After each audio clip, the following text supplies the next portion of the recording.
Por que tem crente reclamando da vida se a bondade e a misericórdia me seguem todos os dias da nossa vida? Isso é motivo de dar glória a Deus.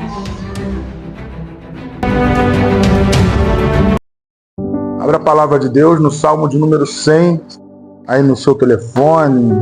Amém? Se você não tem Bíblia na mão, você tem Bíblia no celular, né, irmão? Você está na igreja, a igreja é lugar de levar o quê? A Bíblia, né? Se não tem a Bíblia de papel, tem a Bíblia no celular. Quem não tem a Bíblia no celular, pelo amor de Deus, é de graça ao Senhor todos os habitantes da terra. Rendei culto ao Senhor com alegria. Vinde à sua presença com cânticos de louvor. Reconhecei que o Senhor é Deus. Ele nos fez e somos seus, seu povo e rebanho do seu pastoreio. Entrai por suas portas com ações de graças e em seu átrio com hinos de adoração. Exaltai-o e bendizei o seu nome, porquanto o Senhor é bom e o seu amor leal dura para sempre. Sua fidelidade acompanha todas as gerações. Salmo de número 100, salmo espetacular, né? Em algumas versões está escrito: celebrai com júbilo ao Senhor. Tem até um louvor que fala isso, né? Celebrai com júbilo ao Senhor, todos os moradores da terra. Celebrai a Ele com alegria. É mais ou menos isso a música. E de fato, a gente, quando vem à casa do Senhor, nós precisamos vir alegres, vir contentes. Porque quando a gente vem para a casa do Senhor, a gente vem para expressar a gratidão no nosso coração juntamente com os irmãos, com a igreja. Diante de um Deus que o próprio Salmo número 100, versículo 5, diz que é um Deus bom. Mas o que nós observamos muitas das vezes é que em vez da gente entrar na casa do Senhor com alegria, a gente entra com um coração pesado. A gente chega com um coração preocupado. A gente chega com um coração triste, a gente chega com semblante abatido, a gente chega cabisbaixo. Por que isso, pastor? Porque você é ser humano. O ser humano, ele vive todos os momentos e todas as emoções em sua vida. Se eu perguntar para você, qual foi a sua maior alegria? Você vai falar o dia exato que você sentiu uma alegria no coração. Alguém vai dizer, o dia que eu casei. Outro vai dizer, o nascimento do meu filho. Outro vai dizer, no dia que eu me formei. Mas de fato, todos nós passamos pelo momento de alegria. E como ser humano, eu posso perguntar para você, qual foi o dia mais triste da sua vida? Alguém vai dizer, o dia que minha mãe morreu. Outro vai dizer, o dia que meu pai morreu. Outro vai dizer, o dia que meu cachorrinho morreu. Aconteceu com o tio Alvinho essa semana. Estou muito triste pela morte do cachorrinho. Mas de fato, a vida é constituída disso. De alegria, de felicidade. Mesmo a gente no momento de angústia, de tristeza, quando a gente entra pelas portas e louva o Senhor, a Bíblia diz que a alegria do Senhor, ela é a nossa força. O fato de entrar por aquelas portas e adorar o Senhor, você pensa que não mudou nada. Mas a atuação do Espírito Santo é tão profunda que você entra de um jeito e sai de outro. Porque o Senhor habita no meio dos louvores. Deus não só recebe os louvores, Ele habita nele. Mas diante dessa introdução, eu queria dizer algo para a igreja. Eu quero ministrar para a igreja hoje, falar para a igreja hoje, algo que as pessoas estão esquecendo. Nós servimos a um Deus bom. Você pode dizer isso para o teu irmão do seu lado? Você serve a um Deus bom. Você pode dizer: Deus é bom. Mesmo que você esteja triste aqui hoje, Deus não deixou de ser bom. Mesmo que o teu coração esteja preocupado, angustiado, eu quero dizer para você: Deus não deixou de ser bom. E dentro desta bondade eu quero que você faça uma reflexão. Eu conheço 99% da história das pessoas dessa igreja. E quero que você reflita na tua cabeça quem você era e quem você é hoje. Deus é bom ou não é? Lembra de aflições que você passava há 5 anos atrás, que você não passa mais?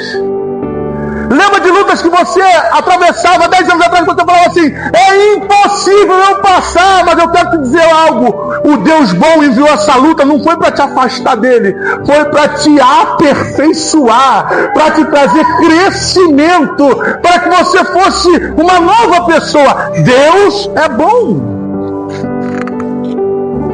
Deus é tão bom, Gil. Agora a gente é amigo. Mais tarde no Fla-Flu a gente vai ser inimigo da Fluminense. Deus é tão bom, Gil, que ele começou a criar tudo segundo a sua palavra, Betinho. Haja luz. Haja separação entre as terras. Haja os animais do campo. As aves do céu. Os peixes. Tudo foi aparecendo. Na hora de criar o homem, Deus falou assim: o homem vai ser diferente. Eu vou criar com as minhas próprias mãos. Pegou o barro da terra, formou um boneco, soprou nas narinas o espírito e o fôlego de vida. E quando Deus criou o homem e a mulher, irmã Lisa, ele colocou em qual lugar? O melhor lugar que poderia se colocar uma pessoa. Um jardim chamado Éden. Tinha todas as árvores, todos os animais, todas as frutas. O homem se alimentava do bom e do melhor. Deus só deu uma ordem: não coma desse fruto. Só isso. O homem estava no melhor lugar, com a melhor presença e com uma ordem sobre a vida dele. E Deus é tão bom que vinha todas as tardes visitar o homem, palestrar com o homem, falar com o homem. A presença de Deus era assim, desfrutada. O homem e a mulher fizeram a única coisa que não poderia fazer num jardim maravilhoso. Vai tomar banho de mar. Vai olhar a selva, a floresta, o leão, o tigre. Mas eles foram com medo que não podia. Junto com o pecado, o homem foi expulso do jardim. Olha que coisa terrível. Quando eles pecaram, irmandez, era a morte, mas Deus, em sua graça, sacrificou um animal e vestiu eles com uma pele de um animal e foram expulsos do jardim. Aí começou a decadência humana. De lá para cá, o homem não cresce mais, o homem só vem regredindo. Mas Deus deixou de ser bom por conta disso? Não. Deus chamou Abraão, através de Abraão, criou um povo.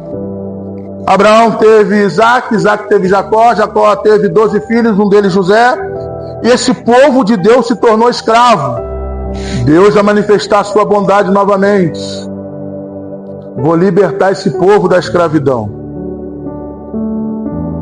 Mandou 10 pragas no Egito e libertou o povo de Israel da escravidão do Egito. Eu quero falar sobre escravidão nesta manhã. A pior coisa que existe para um homem ou para uma mulher é ser escravo de alguma coisa. E quando a gente fala de escravidão, a gente fala de sentimentos profundos. Vou falar de mim, porque é melhor falar dos meus pecados do que do seu. Quando eu era jovem, com 13 para 14 anos, me apresentaram algo chamado pornografia. Já tem um monte de irmão querendo baixar a cabeça aí, sabe por quê? Porque ainda é escravo da pornografia. A escravidão, ela não te convida, ela te subjuga. Quem é escravo de algo não tem opção. Serve aquele algo toda vez que esse algo te chama. E assim eu era um jovem, escravo da pornografia. Entrei na igreja, escravo da pornografia. Me casei, escravo da pornografia. E achando que nem mesmo a minha esposa sabia que eu era escravo da pornografia. Hoje tem telefone, mas naquela época era um computador no meio da sala. Aí, para esconder a escravidão, apaga-se todos os históricos do computador, apaga tudo, achando que alguém não ia ver ou perceber. Mas a melhor coisa que tem é ser livre do pecado. O meu caso era pornografia. Qual é o seu caso? Deus livrou o povo da escravidão, porque Ele é bom. E Deus quer te livrar hoje daquilo que tem te causado dor e tormento, tristeza na alma, porque Deus é bom. Quantos pecados eu poderia aqui listar? Conheci um homem que tinha a sede de morte. Ele amava matar. Aquele homem relatando que quando ele sentia cheiro de sangue, aquilo agradava a ele. Que vício é esse? Conheço pessoas que amam o dinheiro, fazem tudo pelo dinheiro. Conheço pessoas que são escravos do adultério. Conheço pessoas escravos da cocaína, da maconha, da mentira. O mentiroso ele não percebe, mas na testa dele está escrito mentiroso. Conheço pessoas escravos de fofoca. A pessoa não consegue ficar sem falar dos outros. Não consegue. Se você se reunir 5 minutos, vamos tomar um café. É 5 minutos falando de alguém. Mas eu quero apresentar um Deus bom aqui nesta manhã. Pô, pastor, não fala sobre essas coisas não. Essas coisas ninguém dá glória na igreja. Essas coisas a gente escuta o mosquitinho passar lá atrás na mesa de som. Mas são coisas que confrontam a gente, converte os nossos corações a Deus. Deus, em sua bondade, para livrar o povo de Israel do Egito, olha a lista do que Deus fez. Abriu o Mar Vermelho. No meio do processo de libertação, a Bíblia diz que a roupa deles crescia no corpo, Betinho. Eles não compravam roupa, a roupa crescia no corpo. No meio do processo de ser livre da escravidão, eles sentiram sede.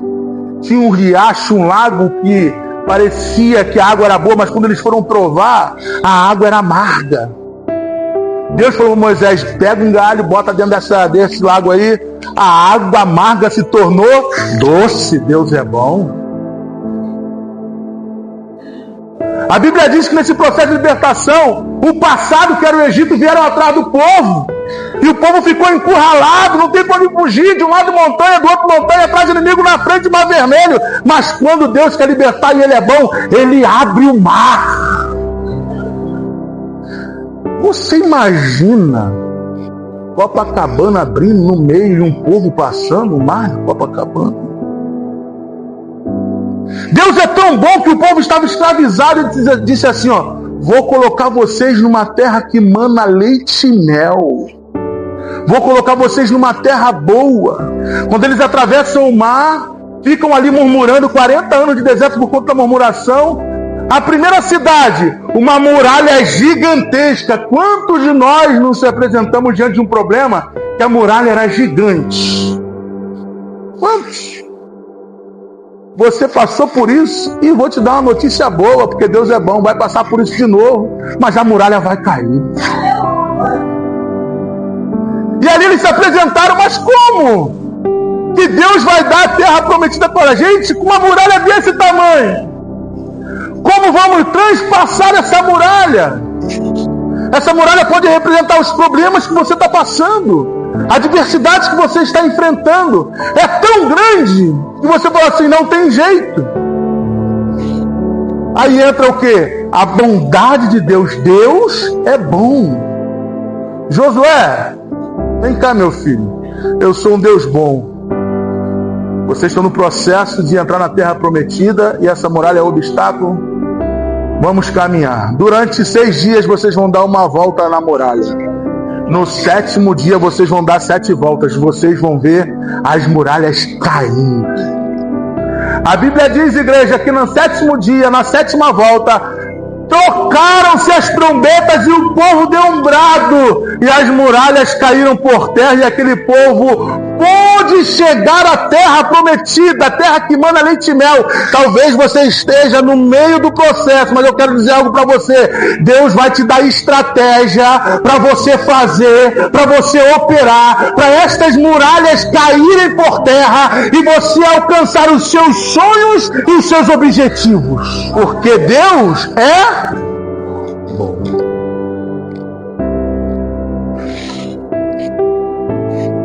Agora, como Deus é bom, Betinho, eles tomaram a terra prometida, terra que mana leite e mel, constituiu o rei, primeiro o rei Saul, depois o rei Davi, depois o rei Salomão. O rei Salomão, ele tem o privilégio de construir a casa de Deus, o templo de Israel, onde todo judeu ia adorar a Deus, ia sacrificar a Deus. Deus é tão bom que Salomão constrói. Agora o povo tem aonde glorificar ao Senhor. Diga para o seu irmão assim, ó, tu é um privilegiado. Pode dizer para ele. A ética cristã não autoriza a gente fazer isso, mas eu estou fazendo tudo que a ética não autoriza hoje.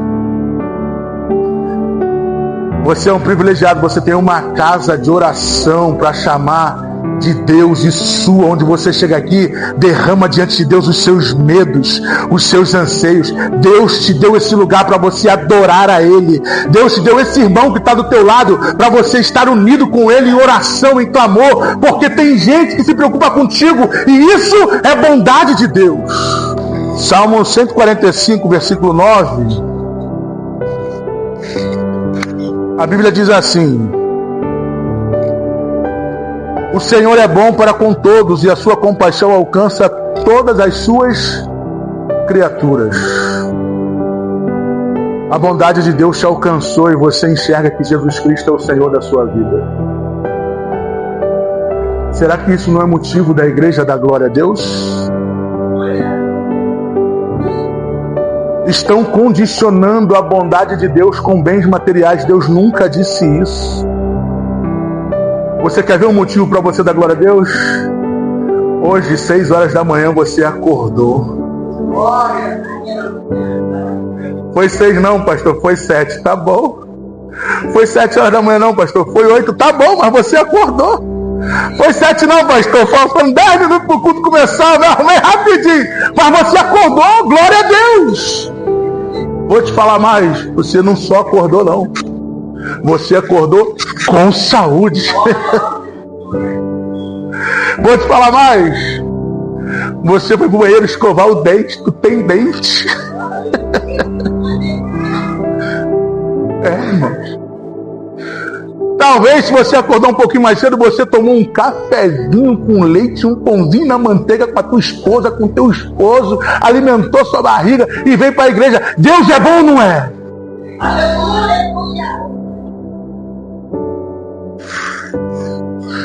O Salmo 23. Pode mais.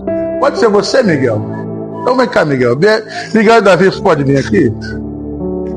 A gente gosta de ensinar com exemplos aqui.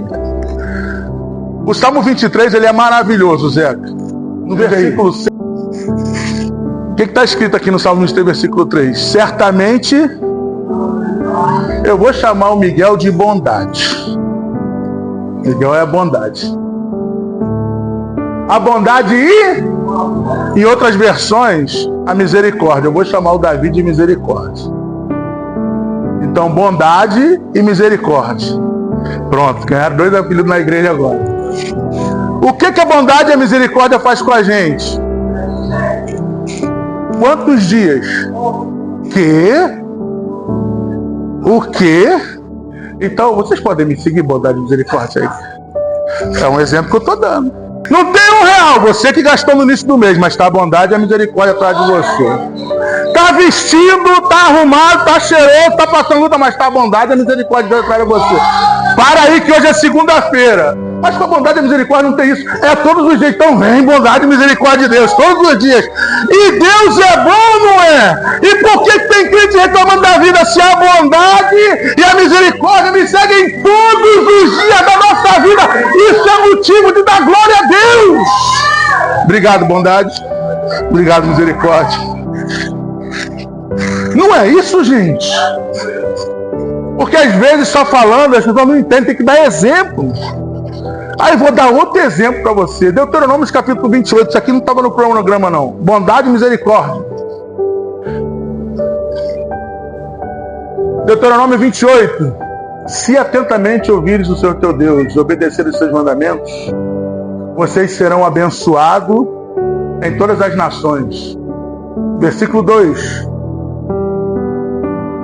Todas essas bênçãos virão sobre você, sobre vocês, e os acompanharão, se obedecerem o Senhor, seu Deus.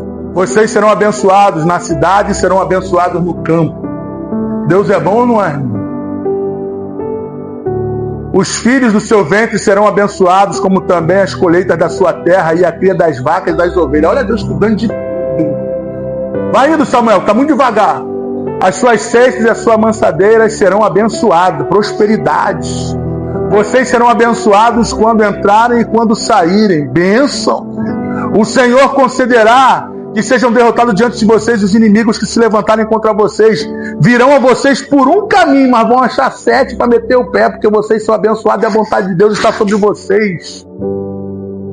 O Senhor enviará a bênção, já foi, Samuel? Não, foi não. O Senhor enviará a bênção aos seus celeiros, e tudo que as suas mãos fizerem, o Senhor seu Deus o abençoará na terra que dá a vocês. O Senhor estabelecerá como seu povo santo, conforme jurou a vocês, se obedecerem os mandamentos do Senhor seu Deus e andarem nos caminhos dele. Olha quanta bênção! Já passou?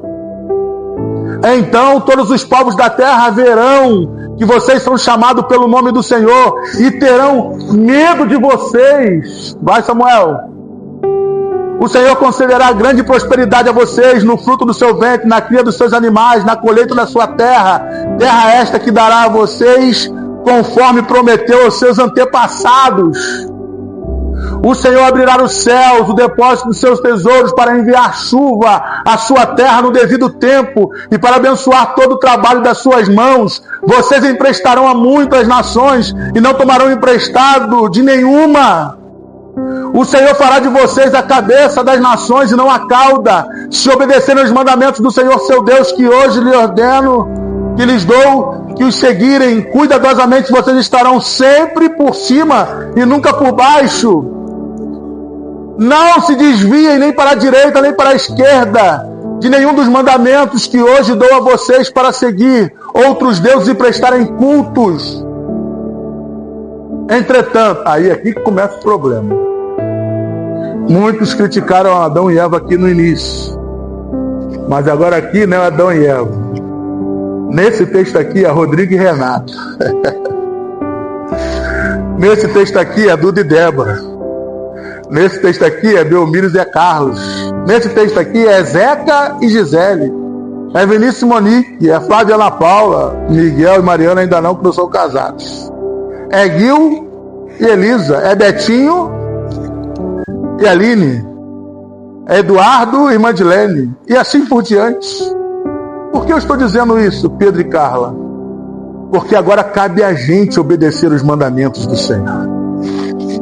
E os mandamentos do Senhor é bom, perfeito e agradável. Glória a Deus. Louvado seja o nome do Senhor. Estamos diante de um Deus bom ou não? O que eu quero falar ainda esta manhã?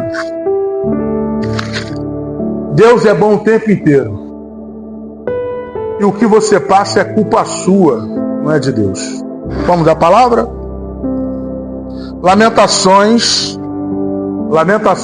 capítulo 3, versículo 39, Samuel. Agora deu calor. Lamentações 3:39. Vai reclamar de que depois desse versículo aí?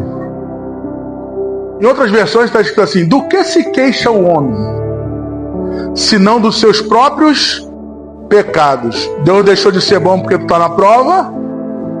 A Bíblia é clara quando diz que você está na prova, que é culpa sua. Versículo 40. Examinemos e ponhamos à prova os nossos caminhos e depois voltemos ao Senhor. Precisamos reconhecer os nossos erros, orar e voltar ao primeiro amor, porque Deus é bom. O que você está passando hoje é fruto da sua desobediência, mas Deus está dizendo: estou de braços abertos esperando o seu primeiro amor. Lembra quando o frio não te atrapalhava, a chuva não te botava medo, o calor não te deixava em casa, você não faltava um culto, tu orava de madrugada, tu acordava orando, tu ia dormir orando, você orava todo dia, tu jejuava 24 horas, 3 vezes na semana, e por que esfriou? Deus não deixou de ser bom.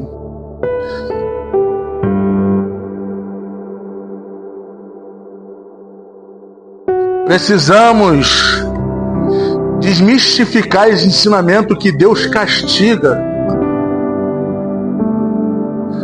O que passamos é consequência do nosso pecado, dos nossos erros. E tem que ser homem e mulher para admitir isso.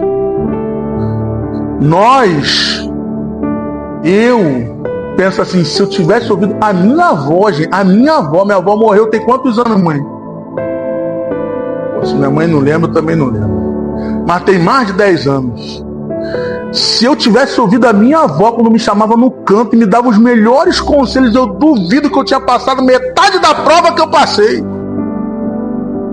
Se você tivesse ouvido a sua mãe, quantos de nós aqui já pensou assim: se eu pudesse voltar atrás, eu não tomaria essa atitude? Quanto? Mas não dá para voltar atrás. Mas Deus deixou de ser bom com isso? Acompanha comigo o texto, gente. Olha o que Deus está falando para o povo, tá bom? Depois de ter livrado da escravidão, depois de ter feito um monte de coisa. Agora, pois, ouve com atenção a palavra do Senhor.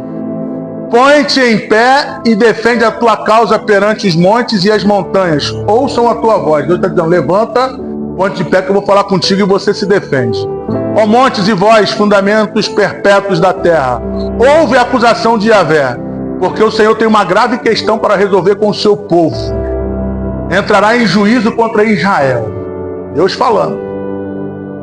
O meu povo, diz-me claramente: quem é que te fez mal? Em que te ofendi? Responda-me. Ora, eu te livrei da terra do Egito e te resgatei da casa da escravidão e enviei Moisés, Arão e Miriam diante de ti. Meu povo querido, lembra-te do que Balaque, rei de Moabe, pediu e do que Balaão, filho de Beor, respondeu.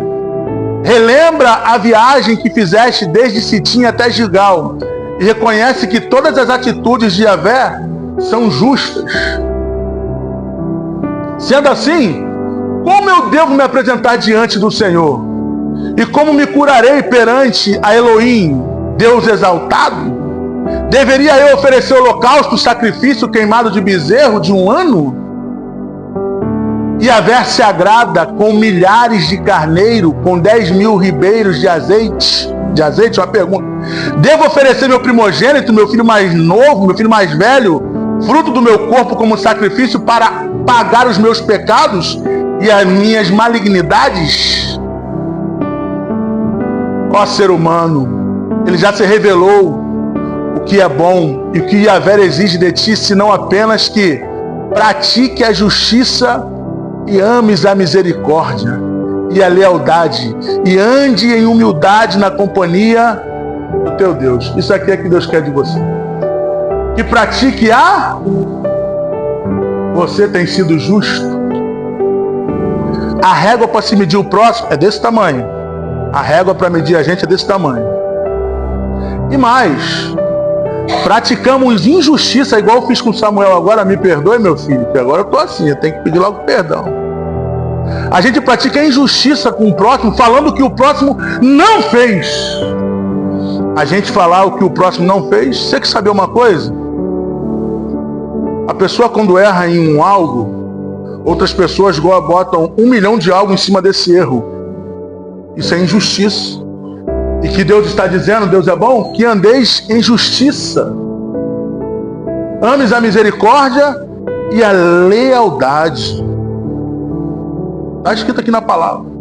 Deus não quer sacrifício da gente, Ele quer que a gente ande em misericórdia, lealdade e praticando a justiça. Vou dizer algo para você. A lei punia com a morte. A graça, ela dá corda. E as pessoas pensam que não vai acontecer nada. Todo pecado tem consequência. E isso Deus não deixa de ser bom. Você pode praticar os seus pecados da maneira que você quiser. Quando Deus segurar a corda, a primeira coisa que você vai sentir é travar. Opa, já não estou conseguindo ir mais além disso aqui. Aí Deus vai te chamar para a responsabilidade. Quem nos justifica é o Senhor. Quanta fama você leva por um linguarudo, safado, sem vergonha, mas você não deve se opor a nada. Quem justifica é o Senhor. E sabe o que é a imaturidade humana? Porque quando você vai crescendo como pessoa, a pessoa chega e fala de B. Eu não posso olhar os meus olhos desse B dentro do que A está falando. Eu não ouvi o outro lado da história. 90% isso é estatística. Quando você ouve um lado da história, você já começa a apoiar essa pessoa de ouvir o lado. Mas tem que ouvir o outro. Deus deixou de ser bom por causa disso? Não. Deus deixou de ser bom porque fizeram fofoca de você? Não. Deus deixou de ser maravilhoso porque estão se levantando contra você? Não. Deus vai tratar com cada um da forma que tem que ser tratado. Quantas vezes eu já fui orar por alguém e Deus falou assim: epa, para! Que isso? Eu estou tratando, não preciso nem querer saber o restante. Nem sempre o que parece ser é. E se você não sabe, porque senão o tratar vem com você. Aí, quando Deus está tratando, sabe que a pessoa vem no pastor e fala assim: pastor, ora por mim! Mas esquece que o Espírito Santo fala aqui, ó. Aí quando você chega em casa, dobra o joelho: Senhor, toma o fulano, o Espírito Santo. Eps, deixa comigo. Tem gente, eu não vou falar uma pessoa, mas tem gente que vai orar o Espírito Santo: ops, deixa comigo. Estou tratando. Rapaz, o que o Espírito Santo quer de você? Que andemos em justiça, lealdade e misericórdia. Para terminar, a bondade de Deus se revelou no Jardim do Éden, a bondade de Deus se revelou com Moisés. Em Hebreus capítulo 1, versículo 1, Samuel, 1 ao 4. Como que a bondade de Deus se revelou nesses últimos tempos? Está escrito aqui na palavra. Havendo Deus desde a antiguidade falado em várias ocasiões, em muitas formas aos nossos pais por intermédio dos profetas, nesses últimos tempos nos revelou mediante seu Filho, a quem constituiu o herdeiro de tudo o que existe e por meio de quem criou o universo. Ele que é o resplendor da glória e a expressão exata do seu ser. Quando eu li esse texto, a minha mente não consegue captar o que esse texto está falando. Ele é o resplendor da glória e a expressão exata do seu ser. Eu só imagino algo muito branco, gigantesco, resplendor. É o que eu imagino. Sustentando tudo que há pela palavra do seu poder. Depois de haver realizado a purificação dos pecados, ele se assentou à direita e à majestade nas alturas. Versículo 4 derradeiro. Tornando-se tão superior aos anjos, quanto o nome que herdou é ainda mais excelente do que esse. Deus é tão bom, e eu termino aqui esta mensagem. Deus é tão bom que desceu do céu o melhor que ele poderia dar. Estou ouvindo pregadores dizendo e falando, igreja dando glória, que o melhor de Deus está por vir. Quem ouviu isso? O melhor de Deus está por vir. Hebreus capítulo 1 está dizendo que o melhor já veio. O melhor é o próprio Deus se fazendo carne e habitando entre a gente. O restante não se compara com a glória que foi revelada do unigênito Filho de Deus. Eu provei para você que Deus é bom. Eis a oportunidade de reconciliação. Em quem? Em Jesus Cristo de Nazaré. É tão bom que eu falei aqui, tudo que eu falei aqui, falei de pecado, falei de consequência, eu falei um monte de coisa. Mas tudo que eu falei aqui, Deus pode fazer isso aqui, ó, amassar e jogar, se vê arrependimento no coração.